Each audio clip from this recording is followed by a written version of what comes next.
The Court of Appeal decreed that a hearing on the disappearance of two members of the Movement for People's Struggle be taken up in the Jaffna Magistrates Court.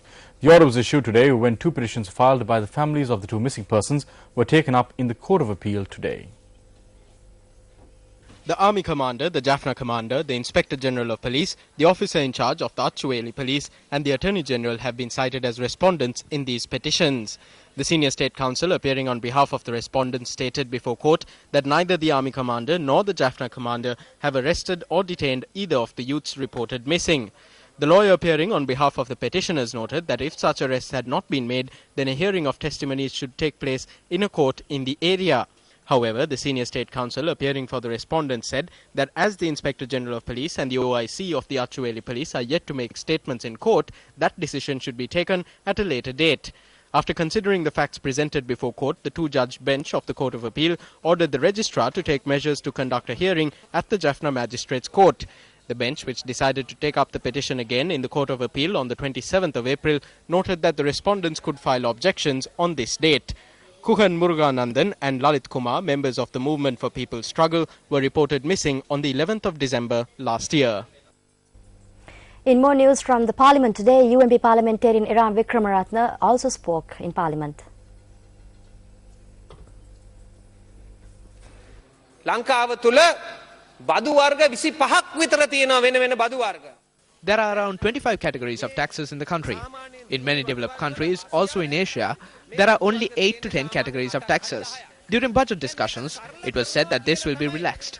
That is why we are asking for the report of this committee. 80% of these taxes concern services and goods and are not direct taxes. As we see, there is no change in this. Under this mechanism, it is the low-income families who will have to pay more taxes. වැඩියෙන්ම බදු ගෙවන්න සිදු වෙන්නේ මේ ක්‍රමය නිසා.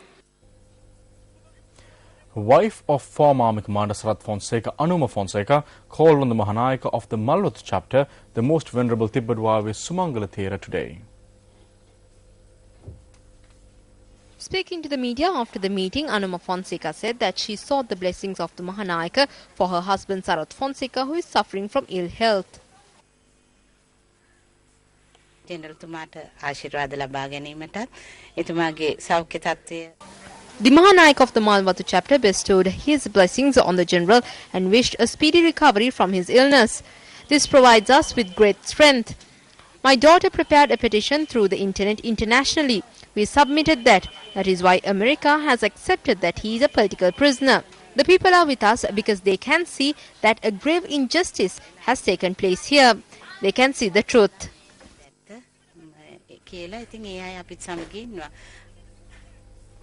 The convocation of the Sri Lanka College of Journalism class of 2011 was held yesterday at the Sri Lanka Foundation Institute. Diplomas were awarded to students under print, radio and television categories at the ceremony. Norwegian ambassador to Sri Lanka, Hild Herolstad, was the chief guest at the occasion. A free media and freedom of speech constitute core principles in a democracy. And the freedoms and rights of media workers must be protected and guaranteed in order for media to play its crucial role. Media can choose to give more room and voice to the voiceless, but media can also be misused. Free speech should not turn into hate speech.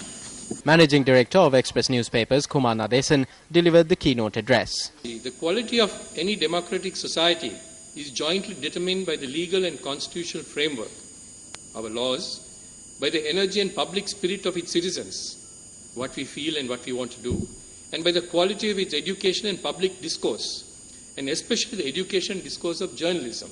So we must be able to encourage people to talk openly, say what they want to say, the way they want to say it, as long as it does not hurt people.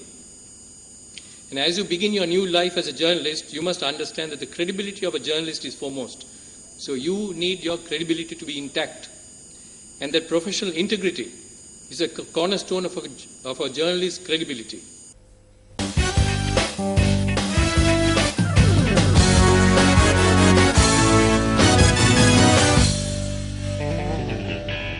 A very good evening to you and welcome to Sports First and Primetime News. I'm Nadim Majid.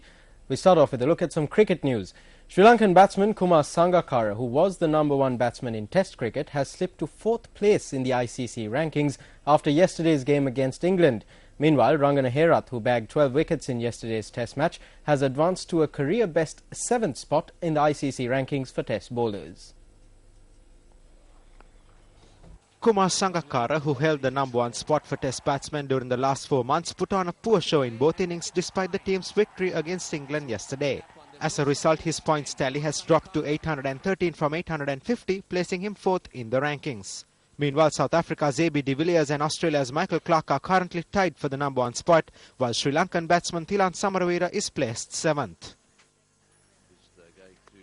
Rangana Herath, who bagged 12 wickets against England in the first Test, which concluded yesterday, has reached the 7th spot for the first time. His brilliant performance saw him advance 6 places in the ICC rankings for Test bowlers.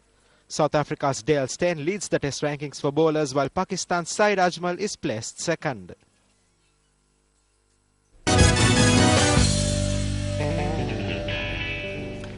The grand finale of the Yes Superstar Season 2 will take place in grand style on the 7th of April.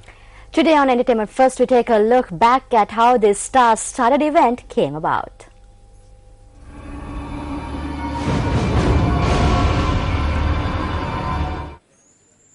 Yes Superstar Season 2 began with over 200 applicants in December 2011. The panel of judges, comprising of Jerome De Silva, Natasha Ratnayaka and Damien Vikramathilaka, selected the top 50 out of the lot at the dry auditions. As the competition heated up, the number was narrowed down to 12, 6 and finally 3.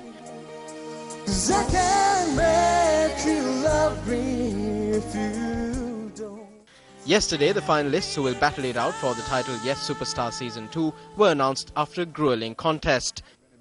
Once again, ladies and gentlemen, give it up for your 2 finalists, Jude and Dulani.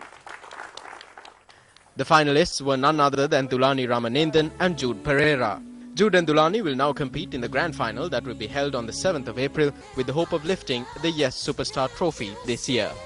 Baby, you gotta set me free. I'm not alone. Let me get over you. Well, that's a look at your primetime news edition here on Friday night here on MTV Sports. But if you missed any of the stories, you can log on to our website newsfirst.lk. I'm Krishna Panditharatna. And I'm Ravi Gamage. Thanks for joining us. Good night and have a pleasant weekend ahead.